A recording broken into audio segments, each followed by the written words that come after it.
Hello, adventurer. It's good to see you. You have made it to the morning grind.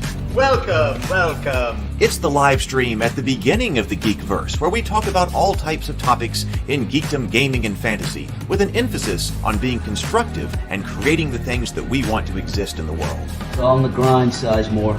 Can't be too fine, can't be too coarse. That's exactly right. There are a lot of adventures to be had today. Dungeons to explore and monsters to slay, and who knows what a random encounter might send our way. That's why we have to prepare, so settle in now for the morning grind with your favorite beverage in hand. Tea? Or maybe something a little stronger. I've got a few bottles of the old Wynyard left. Whatever you want. Pull up a chair. Dude. If you're feeling fancy, how about a cappuccino? Or a frappuccino? Or how about an espresso?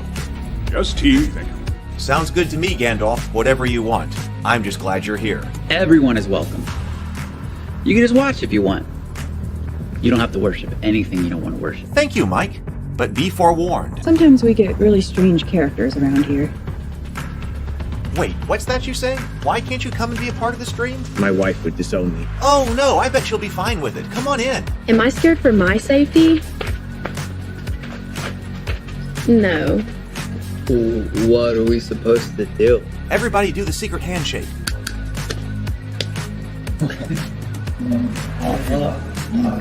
Secret cultist handshake.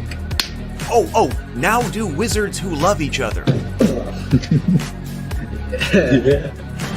This, my friend, is a science. I still don't have gills, but it's fine. It's all on the grind, son. Can't be too fine, can't be too coarse. Dude, this would be a sick place to bring the band. Indeed it would be, Dave. It really would. I'm seeing more people coming in. Welcome. Glad to have you here. Oh, look, here's someone new. Is this the cultist meetup? Yes it is. Come to hang out? Please accept me. I have nothing else. Okay, we accept you. Everyone's welcome here. Brought some snacks. Well, that makes things even better. You want some coffee? I don't drink coffee. You sure? It's cultist coffee. What makes it cultist coffee? I'm a cultist and I'm drinking it. Oh. Then I'll have some. What exactly is going on here? I'm seeing more people coming in. Welcome. It's so great to have you. Oh, and look, here comes another stranger. Can we help you? Yes, fellow cultists. I could really use some food. Oh yeah? Welcome. We have donuts. Oh, it's me. I'm glad I'm here. I'm sure you have a few questions for me, though. What's your name?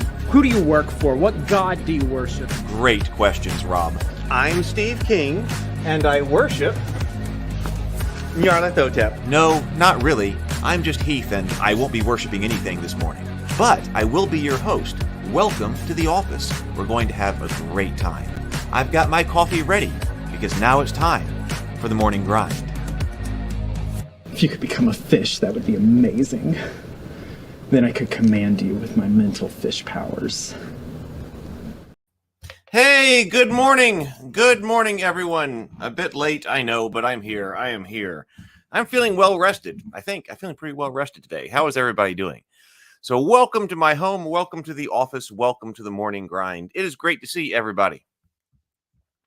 So today, well, actually, I just saw, I was going to go to the top of the comments, but actually I just saw Mike ask how the Cultist RPG is going. And I was working on it, but I don't feel like I've made substantial substantial enough progress on it in order to talk about it again today. I need to work on it a bit more before we have another show on it. In fact, I'm not working at the winery today. I got this big list of things I got to do today. Which is a lot, but I'd like to put in at least about 3 hours working on that RPG. And I think I'm getting closer to get it done. I keep saying that, but we're getting closer and closer.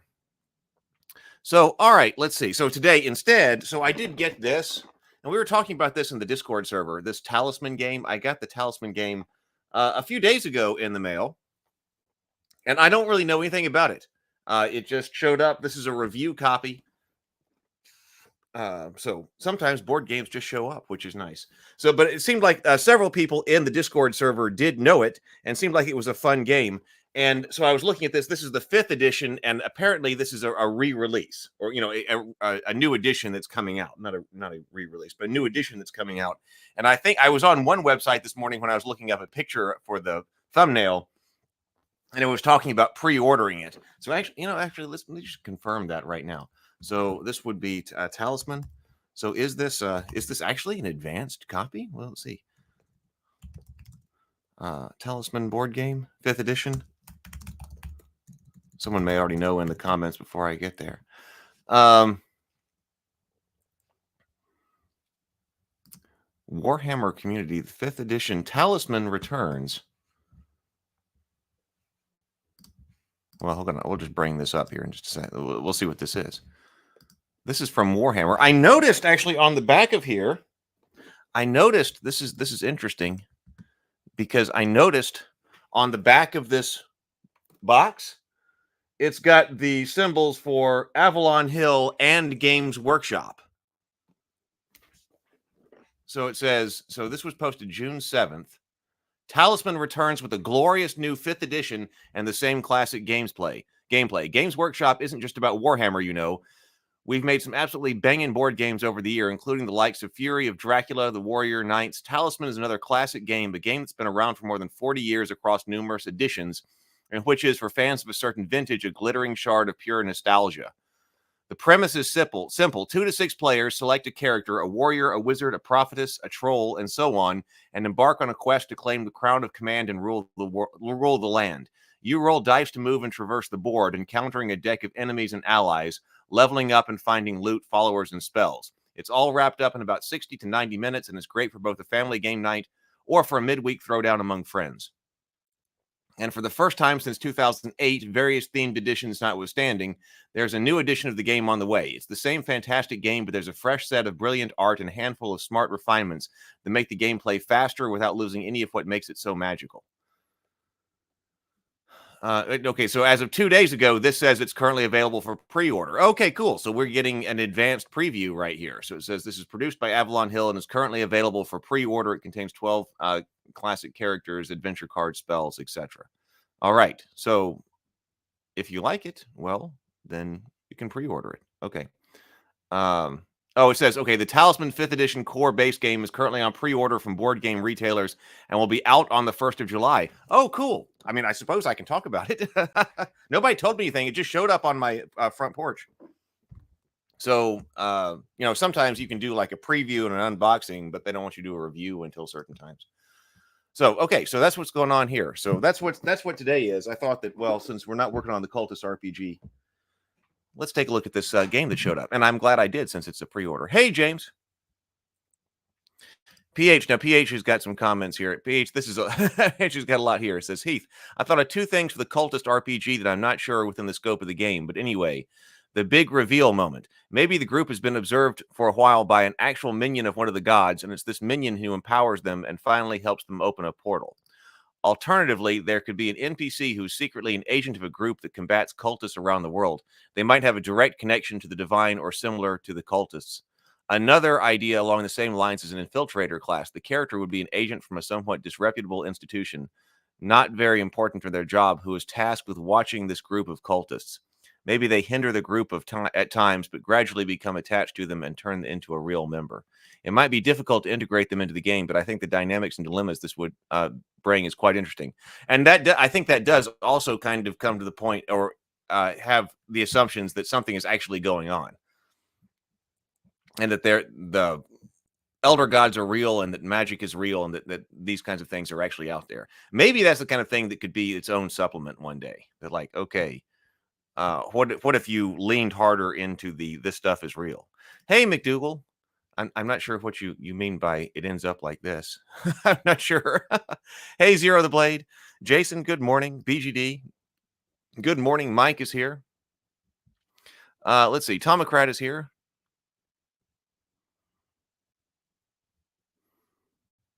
Okay. Tomocrat was talking about this game in the Discord server. It says, I have Talisman 4th edition from Fantasy Flight. Okay. How's the sculpting of miniatures? We got miniatures. Now, the miniatures are not going to be released on this current Kickstarter. Like, here is Sherry right here. But I'm not going to release the miniatures on this Kickstarter because those would have to be manufactured overseas. And I'm not doing anything for this current Kickstarter that requires overseas manufacturing. Bacon says Talisman is a Games Workshop game that Avalon Hill probably purchased the rights to publish in the U.S. It's definitely a Games Workshop creation. That's interesting. Yep, let's do breathe and sip. Look, I went out and grabbed an energy drink this morning, so I've got a Monster Zero Ultra here. So let's go ahead and do a breathe and sip. Let's go ahead and do it. All right, 2 deep breaths in through the mouth, in through the nose, out through the mouth.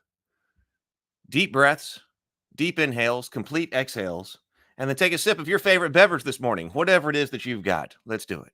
All right.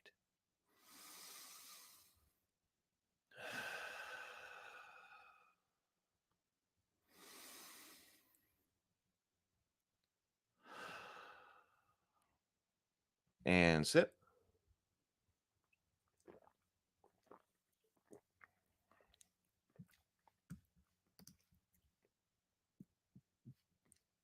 A supplement.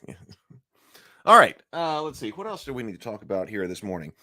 I'm really happy with the way that the Cultist, speaking of the Cultist relaunch has been going. It seems to be going pretty well. We've had lots of views. Let me see. How many views have we actually had on the Cultist channel? I'll give you a quick update. And as well for Table Talk. So on the Cultist channel,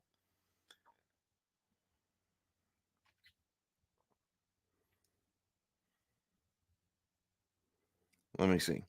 Over the past 28 days, we have had 4,600 views on the Cultist's YouTube channel, which is a lot compared to what it was getting, which is a lot compared to what it was getting.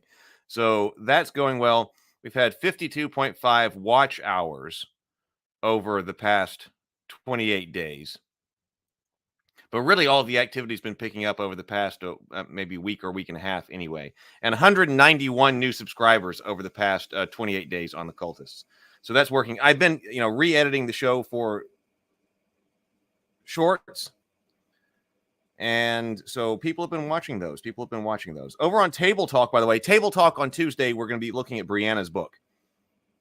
I don't know that I'm going to be able to get finished with this book. I don't think I am. I had on the list of things to do to read for a couple of hours today, and then I'm going to see how far I am, and then I'm going to text Doug and Brianna and say, all right, this is how far I was able to get. On Table Talk, we've had 7,100 views in the last 28 days and have had 512 watch hours and have attracted 169 new subscribers. So there you go. I'm very happy with kind of the relaunch of both of those channels. I don't know that we're really relaunching. Well, we relaunched Table Talk a few months ago, but I'm happy with the way that's going. So Tuesday night live stream, we'll be talking about Brianna's book.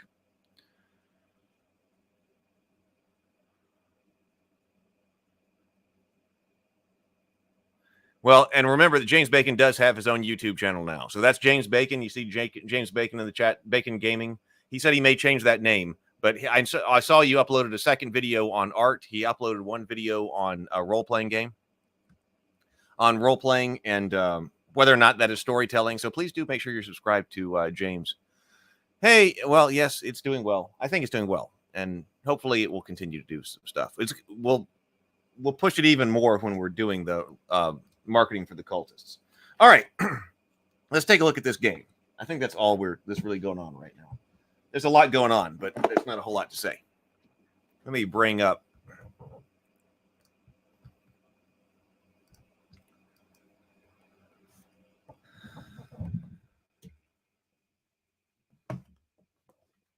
our auxiliary camera.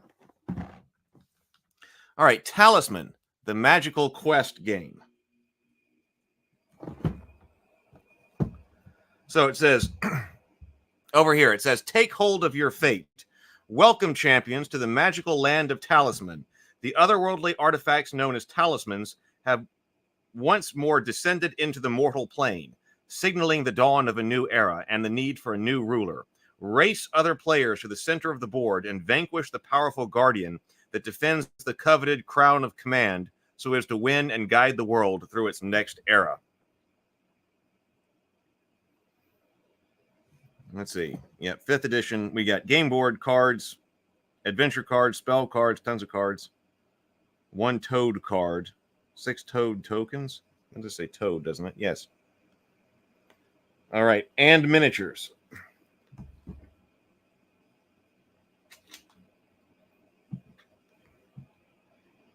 Oh, well. Yes, James' video is very thoughtful. Of course, James is a fantastic contributor to Table Talk.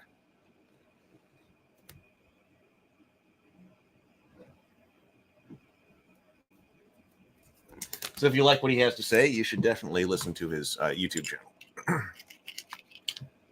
All right. Hey, Charlie.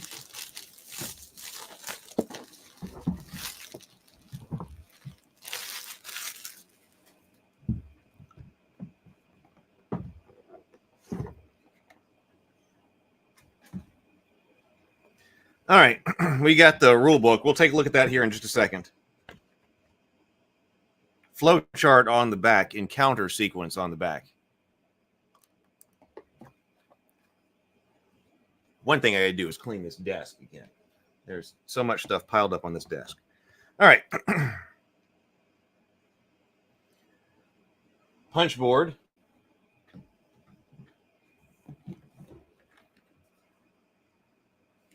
Game book or a game board, large cards, other stack of cards. Bring this closer. Can you see it?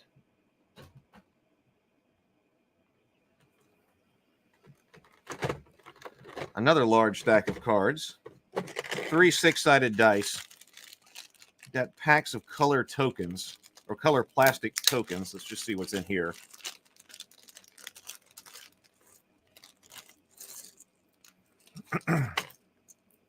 They look like gnome hats or wizard hats. They may just be some type of marker. And then gold coins.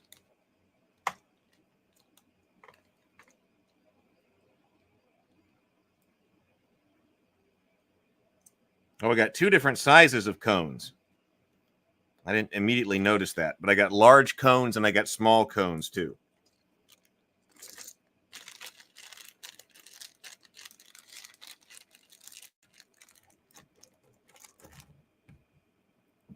Camera's kind of low res. I noticed that in fact, let me put that on the list here. I've noticed that over the past few days, it's been telling me that my signal is low. My Wi-Fi signal. And of course, I thought that at the moment that was just something, or is it not focused maybe? But I have noticed that I'm going to put Wi-Fi on my list for this afternoon because I figured, oh, it's just a, one-off kind of thing. But for the past several times I've streamed, it's been telling me that I've got a low connection on my stream. So we'll see. We got the toad here. So there is something about a toad. Let's take a look at these miniatures.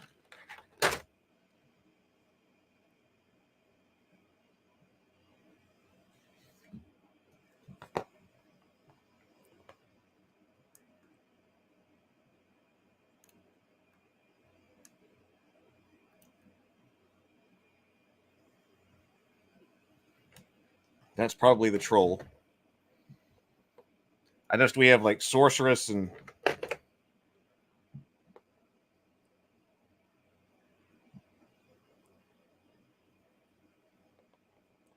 I guess since this is produced by Avalon Hill, then that if it were Games Workshop today, these miniatures would be in a million pieces. But I would say these look pretty good. And they come already assembled. Okay, so Tomocrat says the hats are health and magic. The small is 1 and the big ones are 5, I think.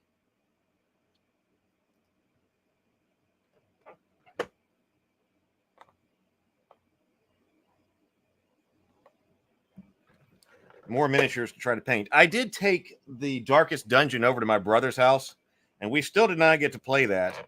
We played Betrayal. We played the card game of Betrayal. That's all we had time for. We were still learning it. I want to play it again because I know we did some things wrong and didn't do everything. I was trying to get it up and running with the boys. But I still want to try Darkest Dungeon and know whether or not it's something I want to get into and paint.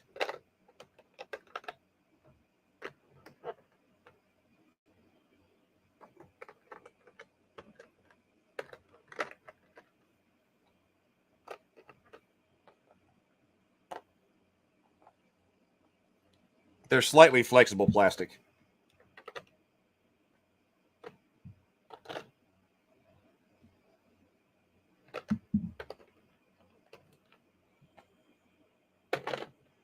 I have no idea which ones these came out of. Maybe they'll fit back in. Hey, good morning, great old ones. McDougal says they don't look too bad. You know, what are they supposed to be? Game pieces, right? There we go. Like, if it's supposed to be a game piece, then it doesn't have to be too complicated. And in fact, in that case, practical is probably better.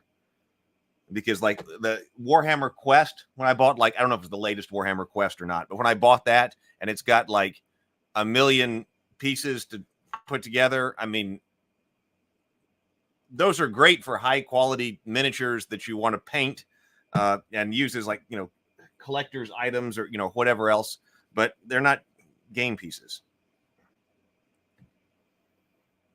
All right, let's see.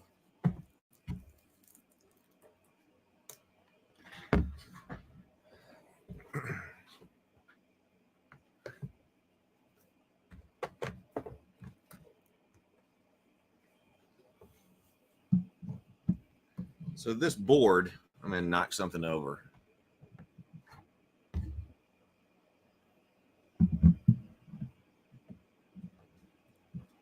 So they upgraded all of the models. I mean, that seems like a standard kind of thing to do. I would kind of think that. PH says, I discovered a few weeks the 10 games. I don't know them. I really enjoyed 10 Helm and 10 Realm. I don't know those. All right, so we got this board, which you're not going to be able to see all of here.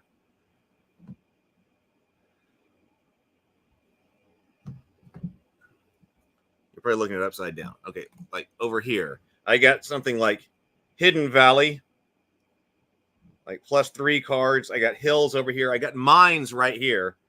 It says it's got a 3 dice symbol. It says subtract your craft from the roll result and immediately move to 0 or less, mines 1, plains of peril 2 to 3, portals of power 5 to 6, warlock's cave 6+, or tavern.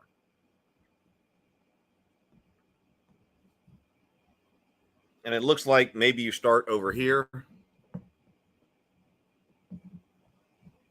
with the chapel, and this spirals around the board. Oh, the crown of commands, what you're looking for, right? So the crown of commands here in the middle. Elder Dragon, Strength 10, Craft 10, Challenger's Choice, attack with Strength or Craft.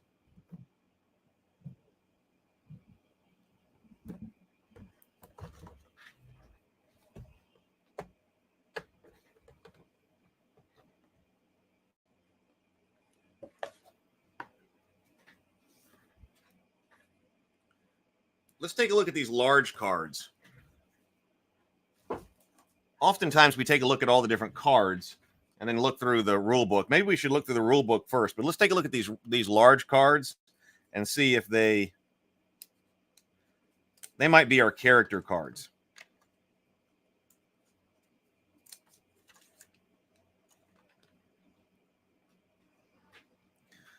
This says, you are a slimy toad for 1 turn. As a toad, you cannot benefit or gain any additional strength or craft counters, though you keep the ones you had.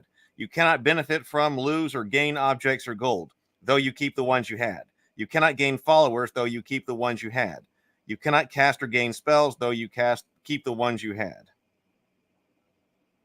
At the end of your next turn, revert back to your original form minus any lives lost during that time as a toad.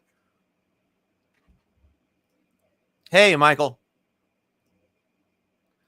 McDougal says, GM does decent miniatures. I really love detailed minis, but sometimes detail creep. But I get what you're saying. You get what you're saying. To me, it just depends on what I'm buying. Like that, the Warhammer Quest annoyed me because I was like, all right, I'm having people over to play Warhammer Quest. I got this game, and they're going to be coming over in about an hour. I need to open up this game, see how to play, set it up, whatever. And I opened it up, and of course, I should have thought about that. And it's in a bajillion little pieces.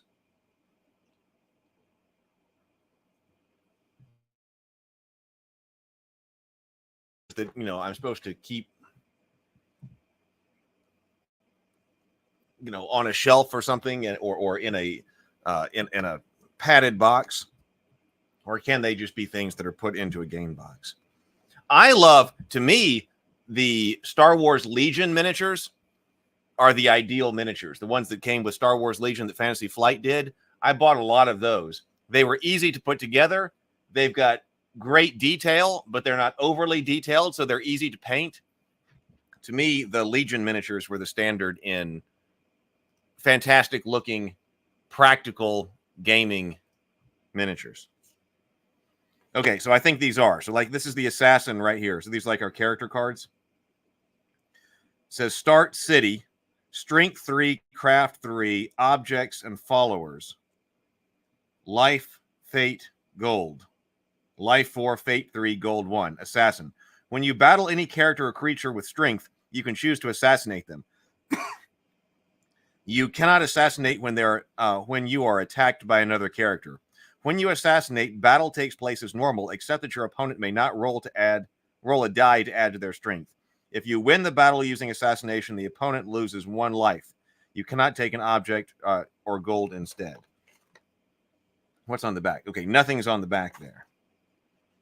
Nothing's on the back there. Okay, nothing's on the back of any of these. So we got a Ghoul 2, start in Graveyard, Strength 2, Craft 4, Life 4, Fate 4, Gold 1. Psychic Combat here with the Ghoul. Sorceress, Strength 2, Craft 4. Wizard, begin the game with 2 spells. Sorceress says begin the game with 1 spell.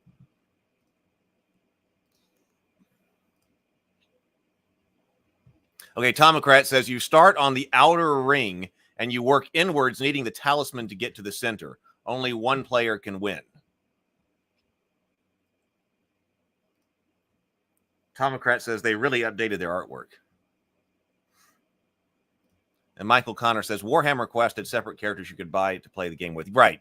I know the original did. I don't know if like the version that I bought was well enough developed to have that. Yep, this is not even out yet. This was sent to me as a review copy, so we're taking a look at it right now. This is the 5th edition that's supposed to ship on July 1st. And it's so it's supposed to ship on July 1st, and it's currently available for pre-order. So this is the 5th edition that's being put out by Avalon Hill. Elf. You may choose not to roll in the forest. If you roll, you must accept the result. You may evade creatures and characters in the woods. If you are on a wood space, instead of rolling dice for movement, you may instead move to any other wood space in the same region. Life 4, Fate 3, Gold 1. I'm seeing a lot of Life 4, Fate 3, Gold 1. Strength and craft are different, though. The Monk.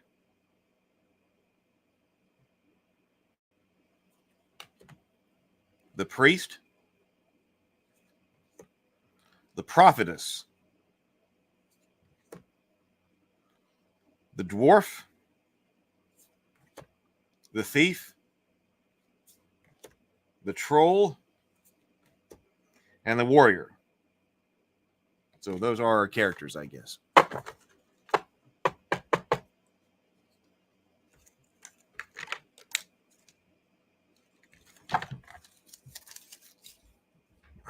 Throw that on the floor with everything else.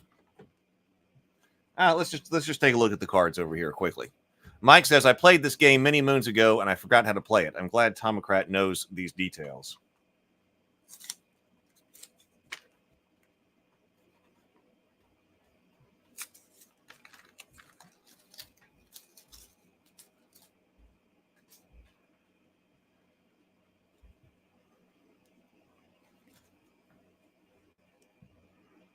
Okay, I'm not exactly sure what these cards are, but here's the card back.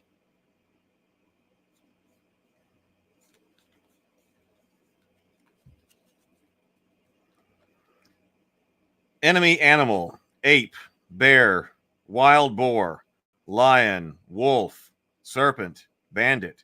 So deck of bad guys, goblin, ogre, dragon, ghost, wraith, blizzard, calamity. Oh, that's an event card. Market day event, calamity event, pestilence event, raiders event, siren event, storm event. Okay, followers. We saw something about how many followers you could have. So we got alchemist follower, gnome follower, guide follower, maiden follower, mercenary, mule follower, pixie, poltergeist. So this has been around for a while.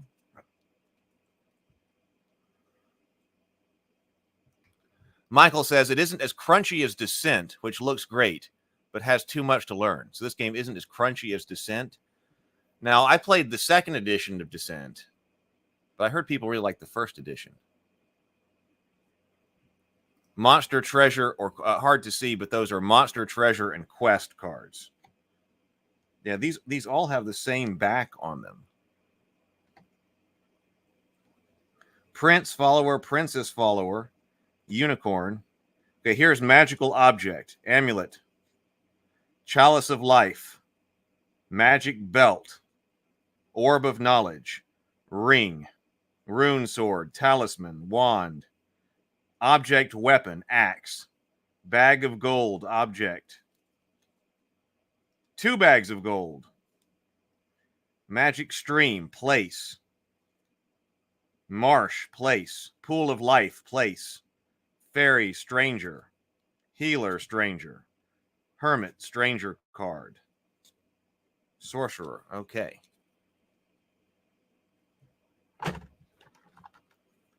Let's see what this one is. Tomocrat says, man, even the cards are larger. In the fourth, the card size is the same as Hero Quest. I do like the Hero Quest card size, the original Hero Quest card size. Okay, so now over here, let's see, do we have, okay, we do have a set different back here. We got a purple eye here. Oh, look, we got another back. So we got purple eye back. Oh, here I am. Purple eye back, and then swords here.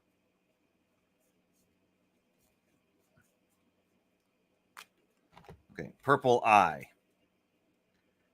Okay, these look like spells because it says spell down here. Acquisition, alchemy, counterspell, destroy magic, destruction, divination, healing, immobility, mesmerism, nullify, preservation, teleport.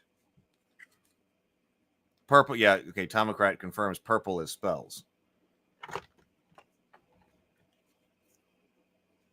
Magical object, talisman. Oh, okay, talisman. Probably important since that's the name of the game. Armor. Object, armor. Axe, object, weapon. Helmet. Here's a mule follower. Raft, object. Shield. Sword. Water bottle. The other set are talismans, if I recall. Okay.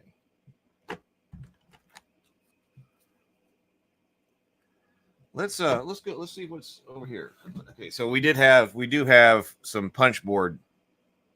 Oh look, there's our frog. We didn't have a frog miniature. All right, let's see what is going on in this.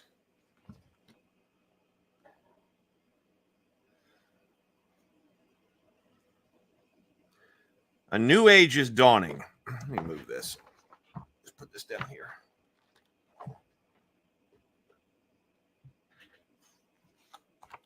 A new age is dawning.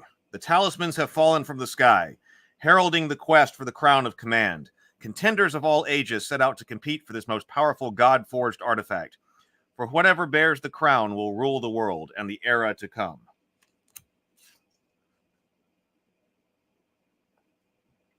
Okay, here's the objective of the game. Objective: begin your adventure on the game board's outer and middle regions and build up your strength, craft, and lives. When you feel you are powerful enough to find a talisman to reach the crown of command space, defeat the Elder Dragon and claim its prize. The first player to do so wins the game.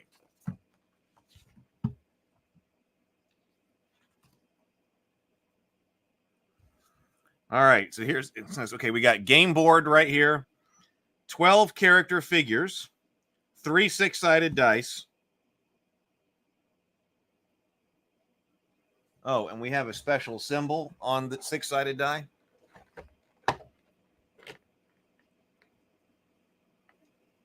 No, we do. We have the talisman symbol on the 6.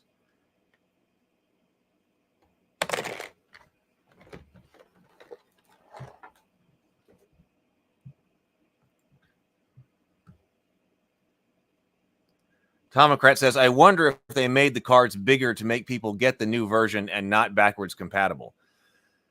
That wouldn't surprise me. That, you know, the change up in the card size and the board size was an issue when HeroQuest was re-released. Of course, the cards also had different backs, so they probably wouldn't be completely the same. But I was like, oh no, if I get a new thing, I can't integrate its cards into the older style HeroQuest because they're not compatible. They changed up the card sizes. And of course different card back art, and the size of the board changed. The size of the board changed, so your tokens and things like that were different as well. Well, there's actually a section here that says what's different in this edition, so we're going to take a look at that in just a second. Yeah, it is beautiful.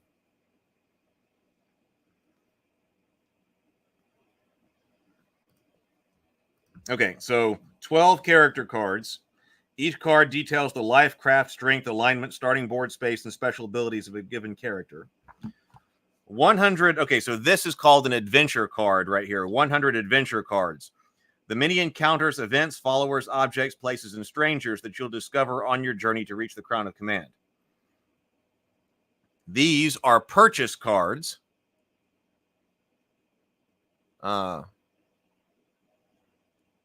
18 purchase cards. The objects you may obtain by means other than drawing adventure cards.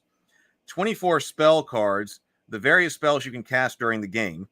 4 talisman cards. So there must have been another different type of back, because some cards actually said talisman. Hang on.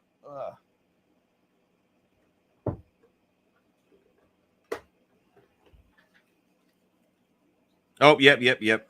Look, we got another card type. So those cards that said talisman, so they're special, and they actually have their special card back on it. Yes. So 4 talisman cards. You'll need a talisman to win the game. Talismans can be discovered in the adventure tech or by completing a quest at the Warlock's Cave board space.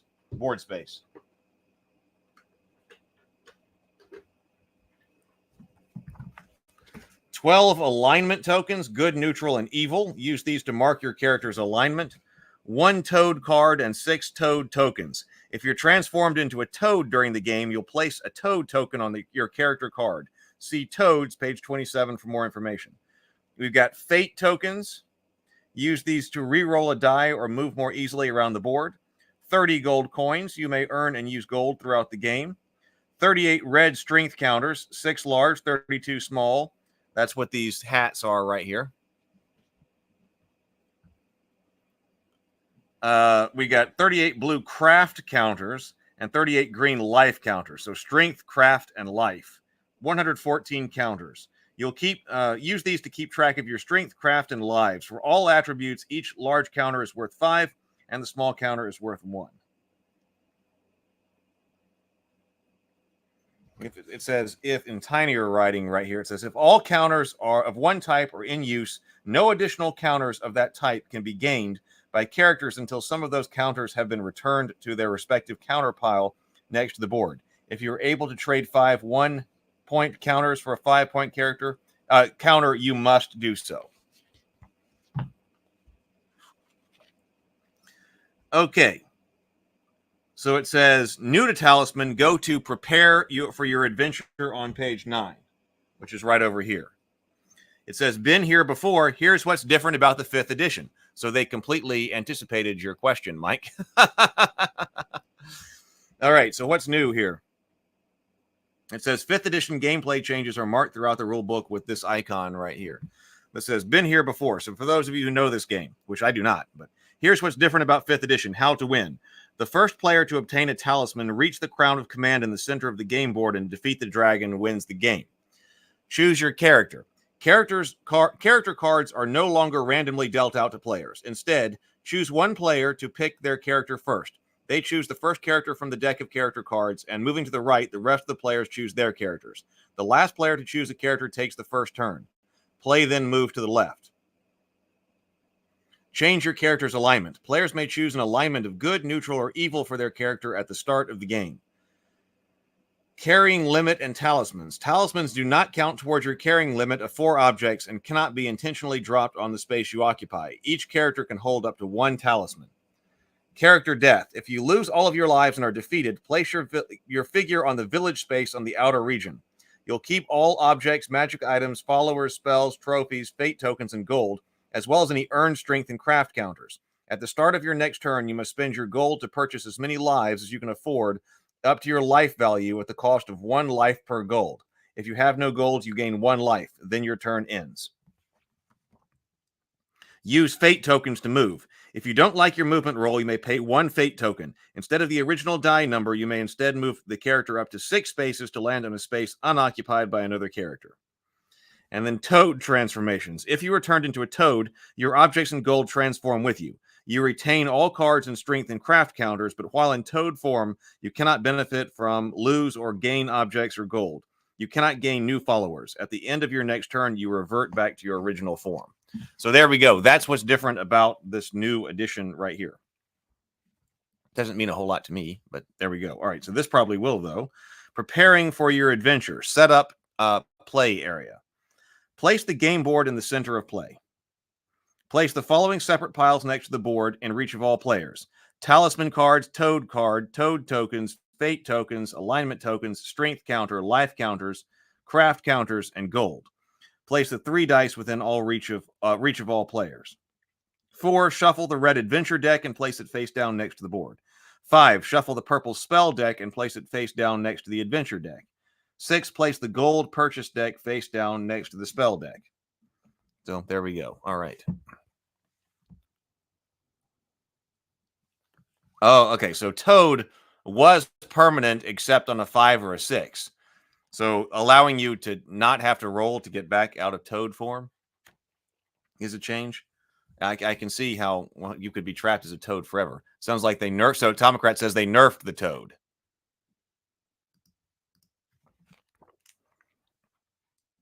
All right, prepare for your adventure.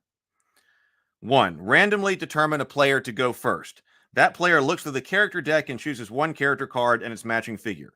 2, the player to your right of them chooses another character, and so on until each player has a character card and a matching figure in front of them. Place all unused cards and figures back in the box. 4, take a look at your character card. Place your figure on the starting space shown on your card. Place your gold, fate tokens, and life counters next to the character card as shown. So here we've got the example of the prophetess right here. It says, if you choose If you choose a new alignment, take a token of your chosen alignment and place it on your character card. Gold, so here we've got, okay, so that's where the alignment circle is. Gold equal to the number on your card here. Fate tokens equal to the number on your card. Life counters equal to the number of life listed on your character card. 5, your character starts with an alignment good, neutral, or evil, but you may choose it to change that alignment before you start playing. 6, some characters known as such as the prophetess begin the game with a spell. Look at the special abilities on your character card. If you begin with a spell, draw a card from the purple spell deck. 7, as you play, you'll gain more gold, objects, fate tokens, life, and followers, as well as strength and craft counters. Keep track of the things you collect by placing them next to your character card. This game, okay, well, there's more coming in here. I guess there is a fair amount of rules. I was going to say it's not seemingly overly over. Okay, play. How to win. The first player to obtain a talisman, reach the crown of command in the center of the board, and defeat the elder dragon wins. Who goes first? The last player to choose their character goes first. Play moves to the left.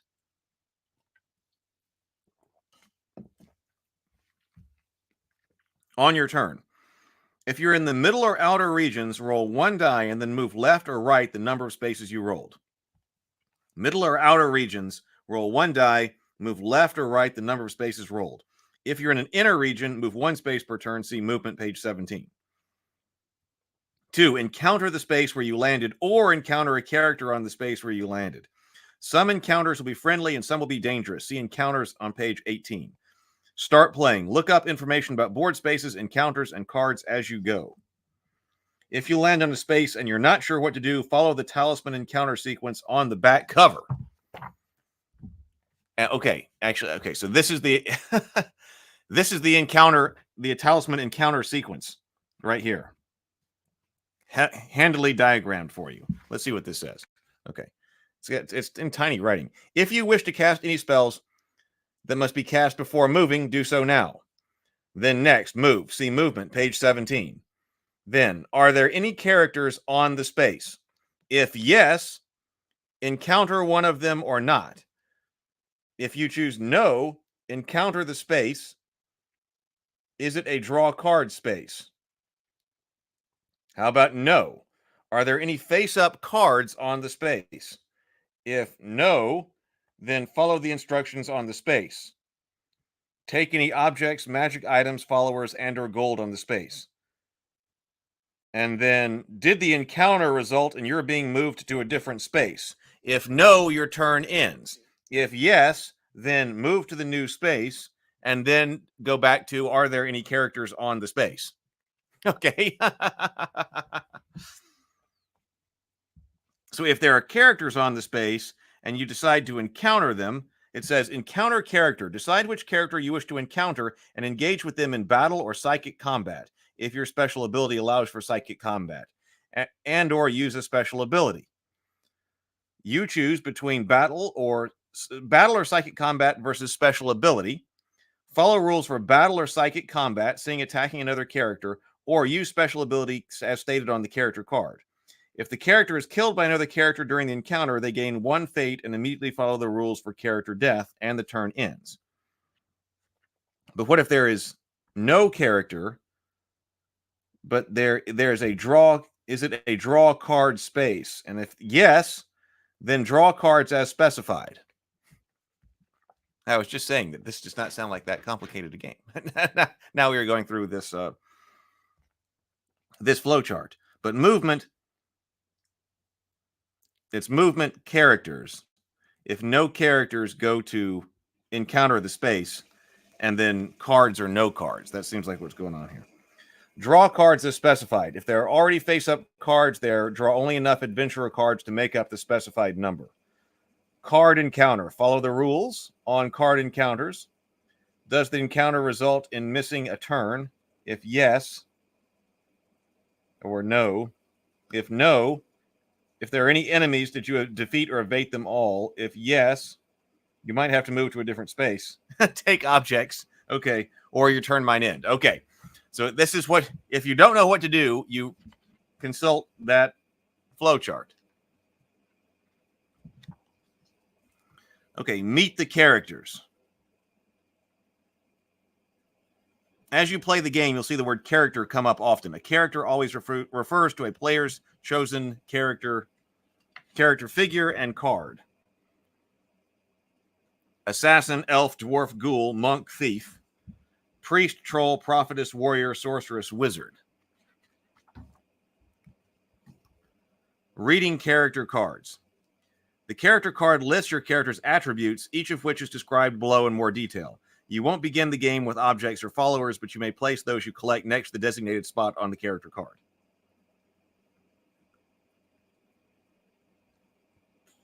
All right, you have an alignment. Each character starts with a certain alignment, good, evil, or neutral, that represents their ideals. A good character is polite and law-abiding. An evil character is a vile-hearted villain, and a neutral character falls someplace between these two extremes. Depending on your character's alignment, your interaction with objects, events, and board spaces may change. When you choose your character at the start of the game, you can choose to change their alignment. If your alignment changes at any point, take an alignment token and place it on top of your character card with the appropriate side face up. Discard the token if you revert to your original alignment. Your alignment cannot change more than once in a turn. If you ever have cards in your alignment that your alignment forbids you to use, immediately drop those cards on the current board space. Okay, strength, that's red. Strength represents your character's stamina, might, and fighting ability. You'll use it in battle in certain encounters. You gain strength by exchanging trophies through the encounter. You gain strength by exchanging trophies and through encounters. Let me turn off this.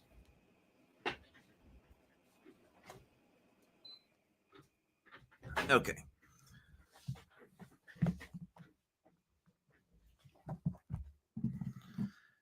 So if you ever gain enough strength during gameplay, place the given amount of strength counters next to your character card. Some cards let you add strength during encounters. When you obtain a card like this, do not take a strength counter. The card itself represents the increase in strength. If you ever lose strength, discard counters as directed. Your strength can never drop below the number listed on your character card. Also, cards your starting value. Okay, so that's important to know. You can't drop below your starting value. Your total strength at any time is the strength of your starting value on your card, plus any strength counters you have, plus any strength gained from collected cards. Okay, so you don't have to, if you've got this guy starts with, what's this guy's strength? Oh, this guy's strength is 2, this priest right here. So you don't have to take 2 counters. That's just a strength of 2. Add your card and counters to that. All right, gotcha. Craft. Craft represents your character's intelligence, wisdom, and magical ability. You'll use it in psychic combat and certain encounters. You gain craft by exchanging trophies through encounters. Craft also determines how many spells you can have. If you ever gain craft during gameplay, place the given amount of craft counters next to the character card. Some cards let you add craft during encounters. When you obtain a card like this, do not take the craft counter. The card represents the increase. Okay, lose. So same kind of thing right over here. Your total craft at any time is your character card's value plus any counters you've got, plus any craft gained from collected cards. Life. You'll start the game with a number of life. Okay, so life is different because you're actually starting with life counters. You start the game with the number of life counters listed on your character card. You can lose life in battle, psychic combat, and other dangers. If you lose a life, remove the number of life counters from your character card. Different encounters throughout the game allow you to replenish lives by healing, replenish life counters as instructed, or gaining, replenish life counters as instructed, where you may exceed your starting value. If you're healing, you can only go up to your starting value. If you are gaining life, you actually go up beyond your starting value, or you can. Follow the rules of the encounter to know whether you are healing or gaining life. And if you lose all of your life, you are defeated. Your turn immediately ends. Place your character in the village space in the outer regions. All objects, magic followers, trophies, etc. stay with your character. Then you have to buy more life. How to calculate a character's strength?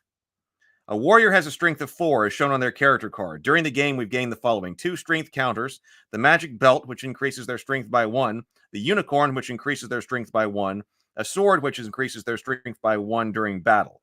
The character's total strength is 8. Their battle strength is 9. The different circumstances of an encounter can change how a character uses strength. For example, if this warrior landed on the Cursed Glade game board space, where strength from objects and magical objects do not count toward their strength from the total encounter would be 7. Because 4 strength starting value, 2 strength counters, 1 from the unicorn. Because the space tells you your objects don't count. Okay, the game board is divided into 3 regions: outer region, middle region, and the inner region. Okay. Fate measures your character's luck or fortune and is represented by fate tokens. You'll start the game with the number of fate tokens listed on the character card. Throughout the game, you may pay fate tokens to change your fortune. See the uses of fate below. You may pay 1 fate token to re-roll any 1 die once per turn. You must keep the new roll. Note that you may not use a fate token to re-roll die that's not your own. For instance, that of an enemy card or another character. This is new in 5th. After rolling your movement die, you may pay 1 fate token to ignore the roll result and instead move your figure up to 6 spaces in either direction to a space unoccupied by another character. You may be able to replenish fate throughout the game by visiting certain board spaces or drawing adventure cards. You can gain more fate tokens than the value shown in your character card, but when you're instructed to replenish fate tokens, only replenish up to that value. Nothing bad happens if you are out of fate. You're just on your own, it says. Special abilities. Crossing the Sentinel Bridge. Okay, so special abilities. A special character may have 1 or more special abilities as listed on their character card. In an instance where an encounter effect indicates that a character cannot perform an action or use an ability, such as casting a spell or using an object, the character cannot do so. For instance, if it says no weapons may be used when fighting a certain creature, you can't use weapons. Okay. If an effect or special ability refers to a die result, consider only the number on the die, not the modified result obtained by adding bonuses or subtracting penalties. All right, how do we move around this? Like, how do we get from one ring to another?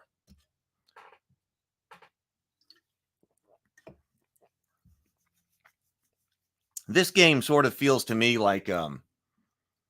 So when was it originally published? It says 40 years ago. Now, unfortunately, 40 years ago isn't as long ago as it used to be. So this was like an early 80s game when it first came out. This was an early 80s Games Workshop game. So I guess by then you were still drawing inspiration from the games from the 70s. You would be, because I remember I had a bunch of games that my uncle had, which would have been like 70s games. 70s war games and board games. And there's one that I really would wish I knew what it was. That it was people moving around. It was people moving around on hexagons. It was people moving around. That's a lot of games. They were moving around on hexagons, and it was an adventure game. It was like a D&D style adventure game. But I remember it was one of those games with the small, dense print, and I never figured it out. But it was kind of like, do we want to call this something like an abstract adventure game? Because this one isn't. This one is different from something like Hero Quest or even Descent. Where you're going from, which are very much more like role-playing games, right? But then sometimes we have these games which are adventure games, but they're more abstract. Dungeon, maybe? This one, because this one seems a bit more abstract than others. We'll see. I don't know. Let me know what you think about that. Now, maybe I'm wrong as we go forward here. Movement. If you're in the middle or outer regions, roll 1 die. Then move left or right the number of spaces you rolled. If you must move, even if your character started their turn in space with an adventure card or another character. So you must move. If you're in the inner region, move 1 space per turn. Each region is divided into spaces, and each space lists out the number of character encounter rules that occur there. On your turn, you may move your figure around the space to whichever region you're in. You'll also have a chance to cross between regions via encounters or cards. And this was also before a whole bunch of collaborative games, right? That was Settlers of Catan, sounds like. No.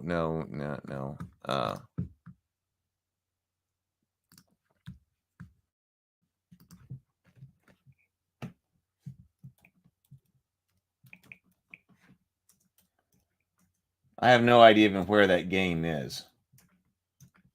I would look for it. If I ever found it, I'd be interested in taking a look at it again, because I was also really young, but I was like obsessed with. There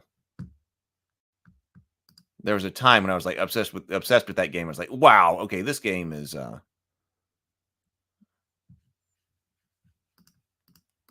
Seems really dense and really cool, but I was really young, and it was complicated.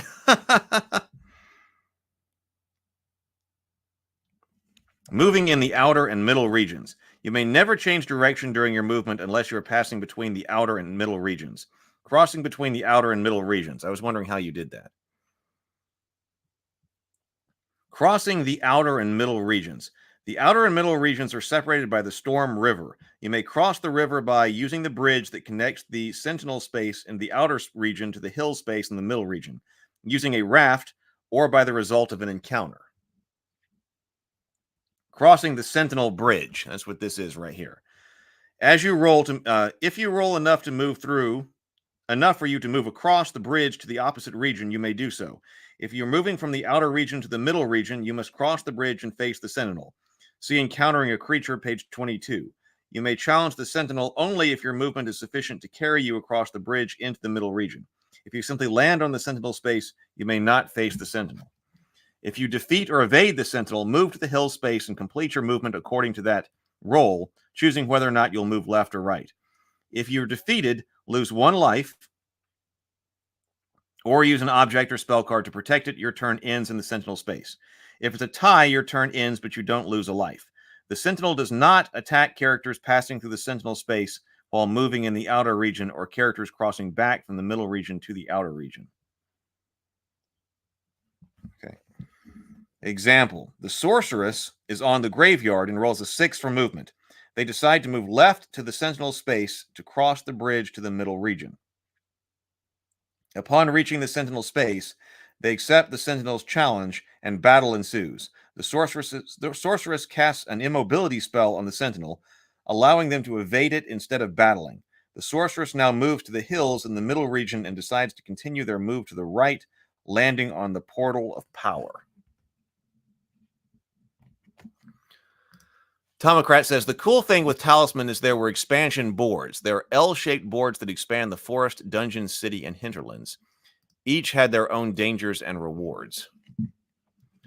Yeah, so so they're L-shaped. That is the extensions on the corners of the boards.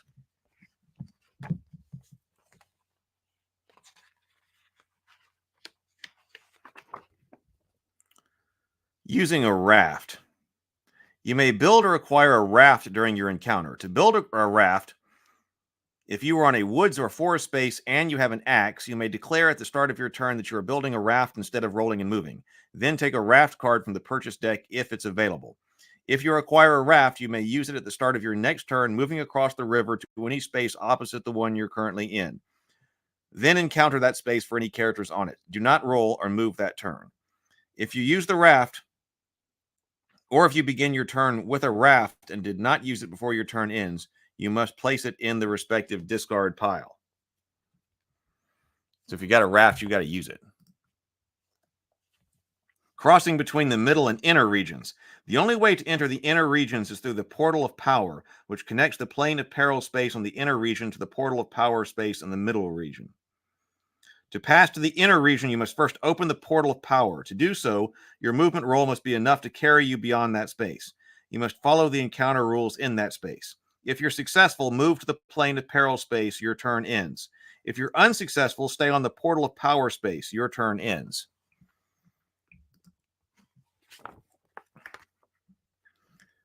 If you do not need to open the portal if you're moving from the inner region to the middle region. Simply move to the Portal Power space, then your turn ends. Movement in the inner region. When you're reaching the inner region, do not roll the die to move. Instead, you move 1 space per turn and must follow the encounter rules on each space as you move toward the Crown of Command.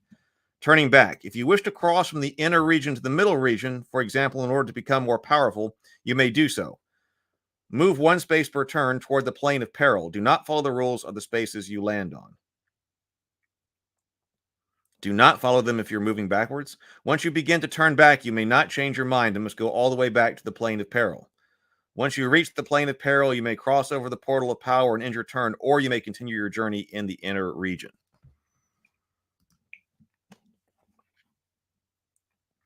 All right, how do these encounters work? You will typically have encounters only during your turn, unless specifically instructed otherwise. Encounters vary depending on which region of the board you are in. Encounters in the middle and outer regions. After you move, you must always encounter the space where you land or a character on that space. You may not do both. You may always you always encounter the space you land on after moving, never the space where you start your turn. Encountering another character. When you encounter a character, you must attack and initiate a battle measured by strength or psychic combat measured by craft, or use one of your special abilities against the character. All right, how do you attack another character? So we're not doing cooperative gameplay here.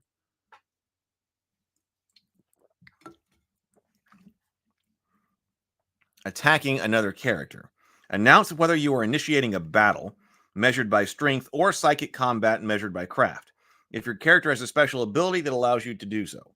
If the attacked character wishes to try to evade, and they have a method for doing so, such as the invisibility spell, they may use it. If the attacked character does not evade, the encounter continues. 3. Cast spells. Starting with the attacker, each character may choose to cast spells, for example, to increase the strength or craft. Roll to determine the attack score. Each character rolls 1 die. The attacker may pay fate to reroll. The defender may pay fate to reroll. Determine your attack score. If you're engaged in battle, each character adds their roll to their strength. I was wondering if you were going to add strength to that, to add a die roll to this. It kind of seemed like this is where this was going with like comparing strength. But I was like, there has to be there's probably going to be a random element to this. And I was sitting here wondering how that relates to the different things that we've talked about regarding the relationship between the spread of the random element and how many points of strength you've got. For instance, some characters have like a strength of 2 or a strength of like 3, right? I wonder, is there a strength 1 character or whatever? And if you're rolling a 6-sided die, you're getting 6 points of potential spread. So I was sitting here wondering as I was reading that and looking at those cards, which one happens to be how much randomness plays in the game. But it sounds like your strength can actually go up pretty high. Like that warrior strength, was going up to like 8 or something like that. So if you're playing with 2 and 3 strength, then probably there's a lot to the random element. If you're playing with 8 and 9 strength, there may be a lot less. Note that each character may only use 1 weapon at a time, save for the warrior who has a special ability that lets them use 1 additional weapon. If you're engaged in psychic combat, each character adds their roll to their craft, then adds any modifiers from their character or abilities they have. The character with the highest score wins. 6. The winner claims a reward by forcing the losing character to lose 1 life or by taking 1 object or 1 gold from the losing character. If it was a battle of strength, the loser may use an object to prevent the losing of life. The user may lose an object to prevent the losing of life. Either way, the loser gains 1 fate token. If there's a tie, it's a standoff and neither character is harmed. No one loses a life or gains fate tokens. 7. The attacking character's turn ends.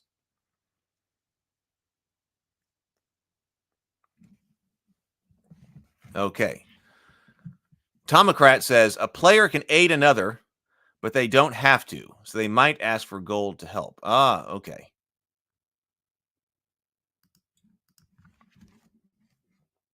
Encountering a space. Is there a card on the space? You must defeat or evade any enemies on that space. You must encounter the space by visiting any stranger or place on that space. Follow the rules on the board space you landed on. So you must defeat or evade any enemies on that space. You must encounter the space by visiting any stranger or place on that space. Follow the rules of the board space you landed on. You may take any gold, objects, or followers on that space. See the Talisman encounter sequence on the back cover to determine the order that your encounter cards in. Draw card spaces. So this is that symbol right there. If you land on a space with this icon, draw the number of cards shown from the adventure deck and place them face up on the space where you landed. If there are already adventure cards on that space, draw only enough cards to reach the total listed on the space. For instance, if the space calls for you to draw the cards, but there's already one card on the space, you draw one new card, or draw two cards, and draw one new card to bring the total to 2 cards. If you draw more than one adventure card, the cards may be dealt in the order specified by their encounter number. Read and address the card with the lowest encounter number first, then the next lowest, and so forth. In the case of a tie, read and address adventure cards in the order in which they were drawn.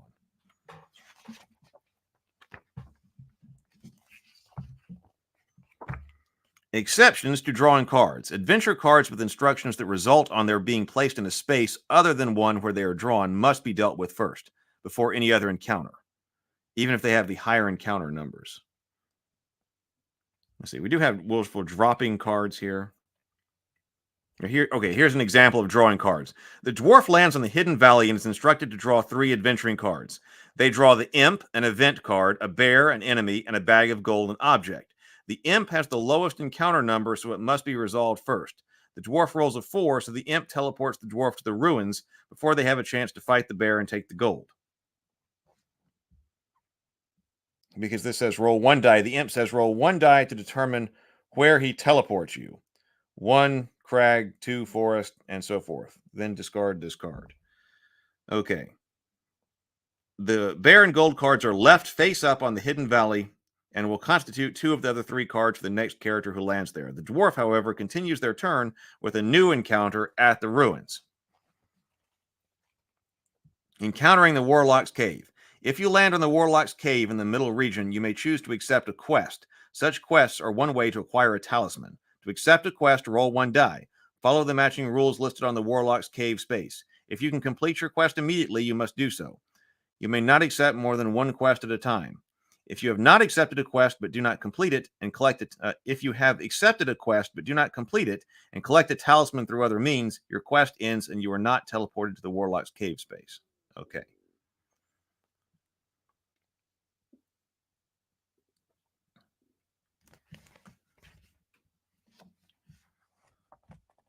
Inner region board spaces.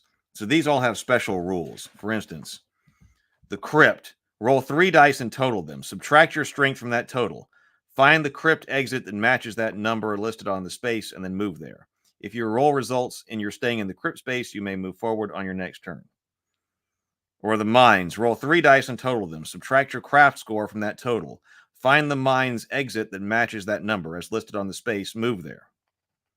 So the Crown of Command. Here's our final space. The final space on the inner region of this, the Crown of Command. The first player to reach the Crown of Command and defeat the Elder Dragon wins. You can only reach the Crown of Command from the Valley of Fire space, which you can only enter if you have a talisman. If you do not have a talisman, you must turn back. An Elder Dragon stalks around the Crown of Command, guarding it from all those who seek its power. You must defeat the dragon in battle to obtain the crown. The dragon has a strength of 10 and a craft of 10. The prideful dragon allows its adversaries to choose the contest of their choice, battle or psychic combat. Remember, you can't use spells against creatures in the inner region, including the Elder Dragon. If you are defeated, lose 1 life. On your next turn, you must confront the dragon again or turn back. If it's a tie, don't lose a life, but remain in this space. On your next turn, you may confront the dragon or turn back. If you defeat the dragon, you obtain the crown and win the game.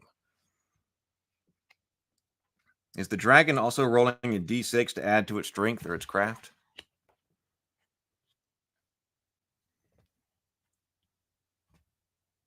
Encountering a creature.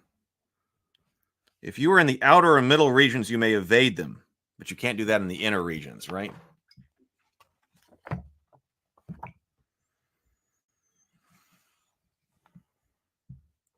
Roll to determine your attack score. Roll 1 die. If the creature's cards list a strength value, you're in battle with strength. If the creature's card lists a craft value, you're engaging in psychic combat with craft. Roll it to determine the... Yes, you do. You roll to determine the creature's attack score. Another player rolls 1 die. Add that die to the creature's strength or craft to determine its attack score. You may pay 1 fate to re-roll your attack score. Compare attack scores. If your attack score is higher, the creature is defeated. If it's an enemy card, you may collect it as a trophy. If the creature score is higher, you are defeated. Lose 1 life. If you fought a battle of strength and you have an object, spell, or special ability that lets you avoid losing 1 life, you may use it. If you fought in cyclic combat, no object can prevent a loss of life. Your turn ends. If the attack scores are equal, it's a tie. No one gets harmed, and your turn ends. What are we thinking here? Multiple enemies. If there's more than one enemy that attacks by the same ability of strength or craft on the space, then they have the same and they have the same encounter number. They fight as one during the battle, adding their strength or craft together with just 1 roll to make a single combined attack score. Oh, that's important to know. But that's only if they have the same ability of strength or craft and they have the same encounter number. You fight them together.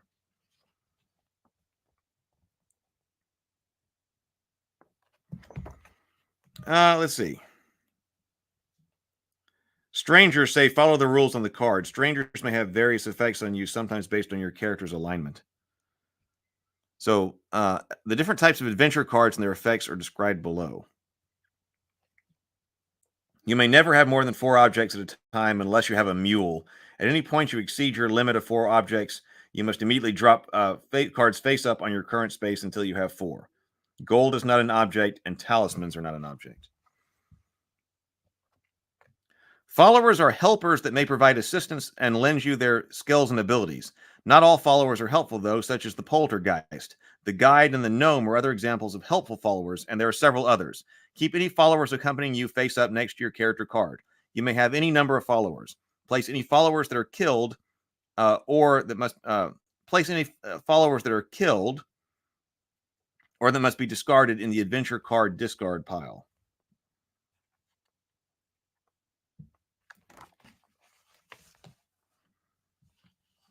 Oh, let's look at the toad. We got some information on casting spells here.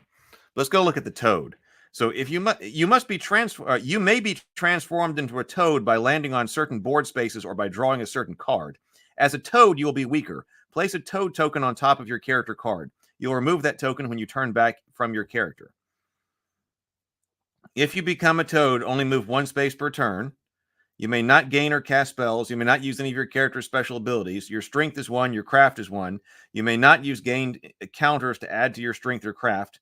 You may not lose or gain objects or gold. You cannot use fate or gain fate. You keep any trophy cards you have. At the end of your next turn as a toad, you turn back into your character. Remove the toad token from your character card. More than 1 player may be a toad at a time. If you are already a toad and you land in a board space or draw a card that would turn you into a toad, simply remain a toad for the original duration. If you are having trouble refereeing a Talisman game, look through the following special rules. These rules supersede all others. Special ability versus rules. Any instance where a special ability or effect is in variance with the basic rules, the special ability or effect always overrides. Can versus cannot. In any instance where a card's effect indicates a character cannot perform an action or use an ability, the character cannot do so. In other words, the forbidding effect of the card overrides other abilities and effects.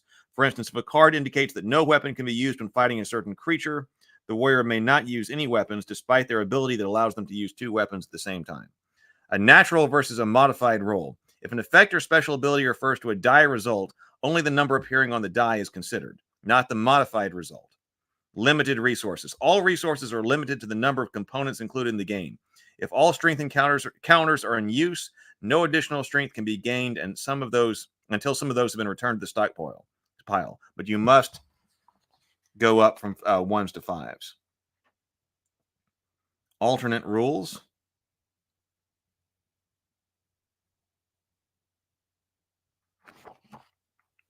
Well, there we go.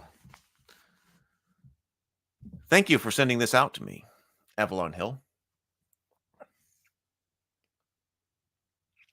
I will have to think about it. But a lot of people are enjoying it. So Tomocrat's been enjoying it, and other people have said that they did enjoy this game. And I don't know. This is one of this one, like Betrayal. It seems like some of these games that are now being published by Avalon Hill are ones that I wasn't as familiar with, even though knowing Avalon Hill. Like this was a Games Workshop game, we said. but now published by Avalon Hill. So now we know what it is. So I don't know. I think I would give it a try. It seems like a very certain type of mood, like I said, that kind of abstract adventure game. Oh, Bacon says that he's played it. I played it. It's fun. I may pick up this new edition. I should. There are a lot of games I've got to play with the nephews. I'm not sure. The betrayal card game. The betrayal card game was rough on the first try out. I should have known it better. It was fun. We had fun, even though we didn't play it right. And we had the funny situation where it was difficult for them to read the cursive on the cards. And even though the art on those cards is beautiful, the art is distracting from a layout perspective as to what this as to what some of the stuff actually is, particularly character symbols.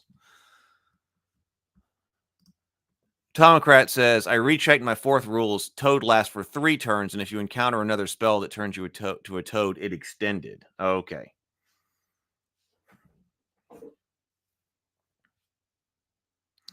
So I don't know. And they seemed interested in trying out Betrayal, but it was too close to bedtime to try the original Betrayal.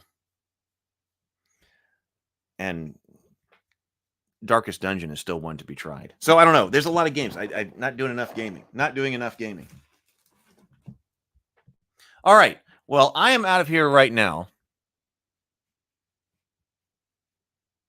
Have a wonderful day. I'm going to try to get stuff done and work on the RPG. So I might be posting in the Discord server later. But I'm going to get out of here. I'm going to clean. I'm going to try to be productive today. So go and be productive as well. Go forth, be creative, be constructive, and grind on. It was great seeing you this morning. I will talk to you later, and I will see you Tuesday night on Table Talk for Brianna's discussion of Brianna's book.